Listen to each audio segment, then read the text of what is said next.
You are watching Vanquish Gaming 2v2 Season 1. If you've been keeping up, our regular season is over, and that means we are on a tiebreaker match. This is our only tiebreaker, and it has been quite a story for these two teams. We have Kid and TheBusiness, a double Protoss team, versus a very resurgent Diener and bnasty.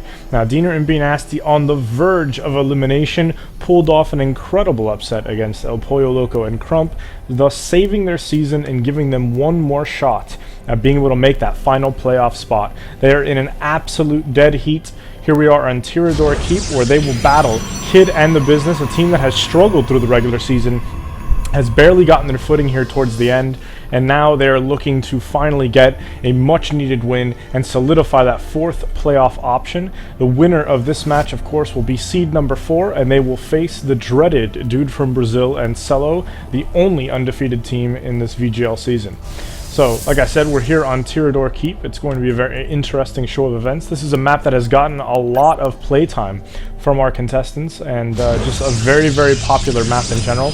It is the only map that was not a pre-selected map during the regular season pre-selected games, but nonetheless, we did see a lot of selections going on for it. So here we see Business and Kid, usually very in favor of macro play. Diener and bnasty, for the most of the season, very, very harassment driven. We saw them, basically just going for constant harassment builds. It's only lately, in the last, I would say the last 2 weeks of regular season play, that we actually saw them start gravitating towards more, mid-game, I would say, mid to late game play. And, that has been a very interesting yet successful transition for them. So we do see Kid and Diener both scouting around a little bit. And we'll go ahead and take a look at vision here. We'll see we've got pretty fairly even vision here on both sides. We do have Diener, scouting out those extra areas just to make sure no one's trying to make any stealth bases. See double gateways going down for bnasty.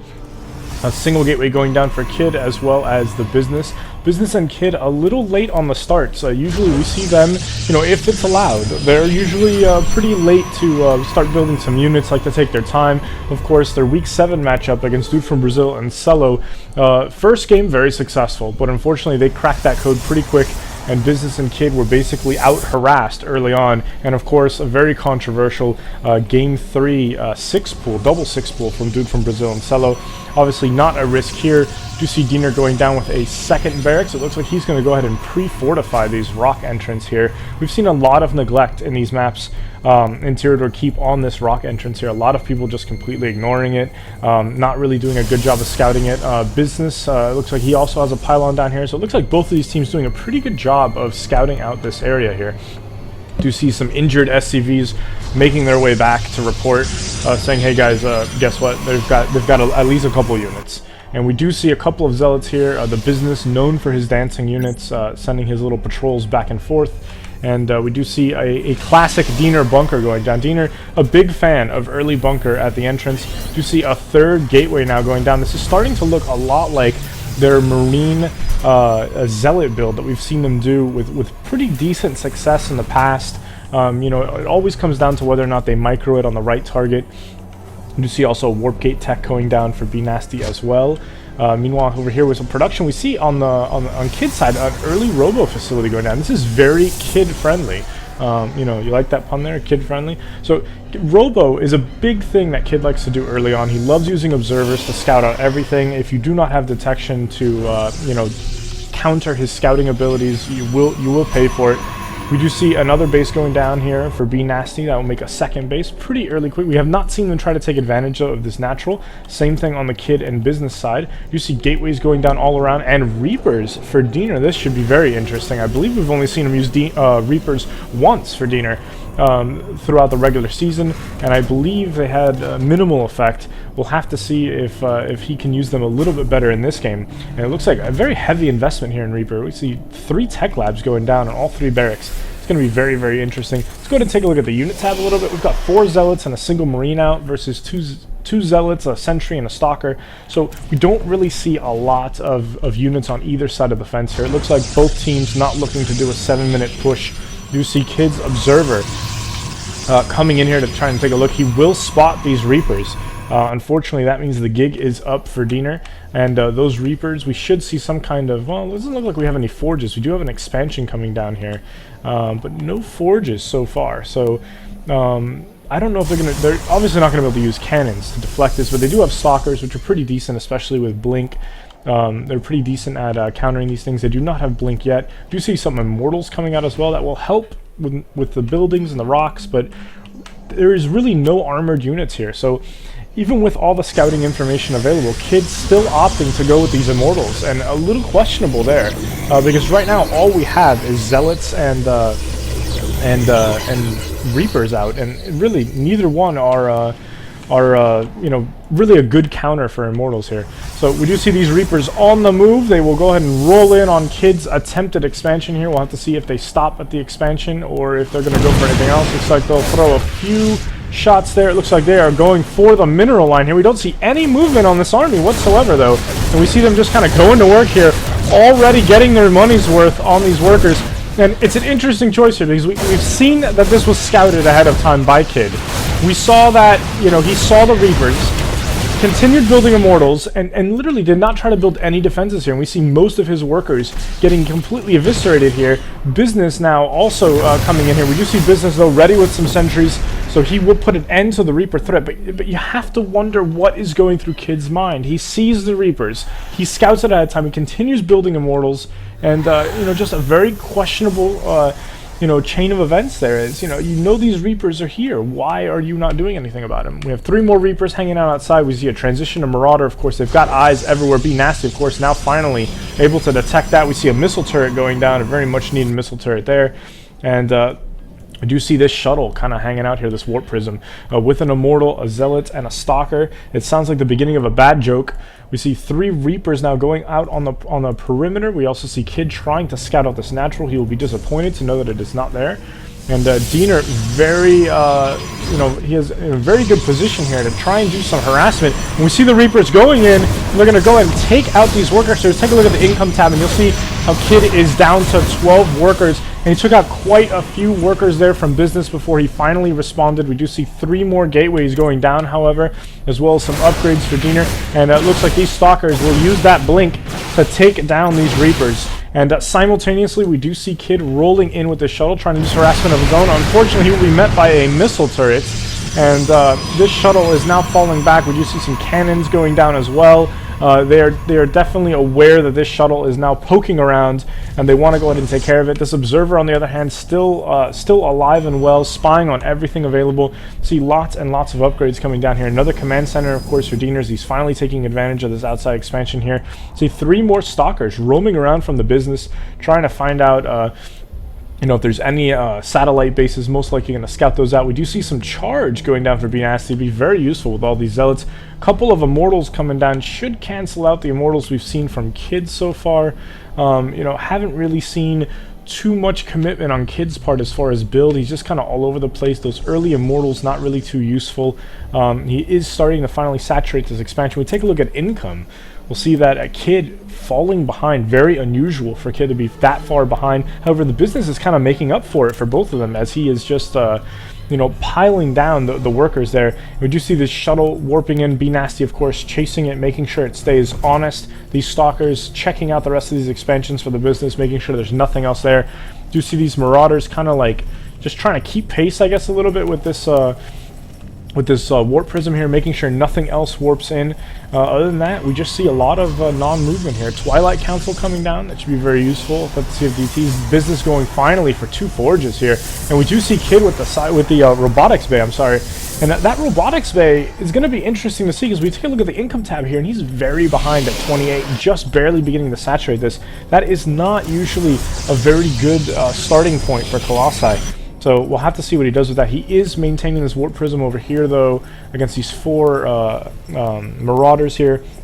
You see these 3 stalkers now rolling in over to the space. They will be met, of course, by a planetary fortress that is just finishing, but they will just skirt outside of that. And these stalkers, a very expensive scouting trip for Business. However, he does not mind using that blink to just kind of get in here. And if we take a look at what he was able to see, we'll see that he, you know, he was able to see basically the gateways. He did see a robotics facility. And we do see him now also using this proxy pawn to warp in more stalkers, more than likely for a counter attack. They are probably waiting to see that army roll out, and they will get that. We see Diener also moving off to the side with his Marauders. And we do see bnasty with a very scary army here. Take a look at the unit tab, and we'll see that the business 18 stalkers, some of them which on this side spotted by bnasty, about to get completely eviscerated by these Marauders. And we do see them committing, no, it doesn't look like they're committing both armies. Looks like these Marauders should easily clean up these blink stalkers. There's really nowhere for them to go. That proxy, of course, going down. We just see the rest of the army rolling out here. And you know, business making up the bulk of this army right now. We have only 7 stalkers and 3 immortals. However, we do see a Colossus underway, and they will grab this Xel'Naga. That should give them good visibility here of both armies. So definite visibility advantage there. We do see the business reconvening these troops with the rest of the army here to consolidate forces, and lots and lots of warp in now coming from the business and making a huge stalker ball army here with a handful of sentries. Kid, of course, able to saturate this expansion now. He has his worker count up. So basically what we've seen here is we've seen a complete lack of advantage here from Diener and bnasty. They hit them early, had this enormous, you know, economic hit on Kid, and then never followed up with an attack. You know, you have to wonder if that just comes from a place of them just being a little bit nervous about it. This is a sudden death elimination threat match here. There will not be a best of 3. This is one game to decide who makes it to the playoffs. So there's going to be a lot of tension in the air. And, you know, we saw some very effective early harassment, but at this point, it's almost as if they never did it, because there is just absolutely no...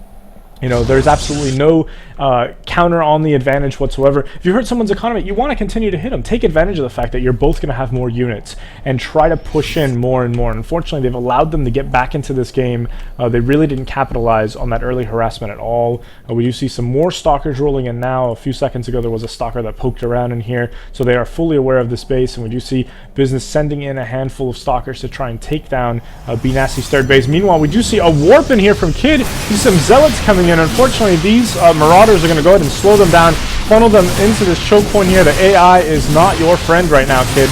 But meanwhile, we do see the business rolling in with an attack of his own. He's going to go ahead and take out that pylon, deactivating those 2 cannons, canceling out a bunch of reinforcements, and business looks like he will be able to take that down.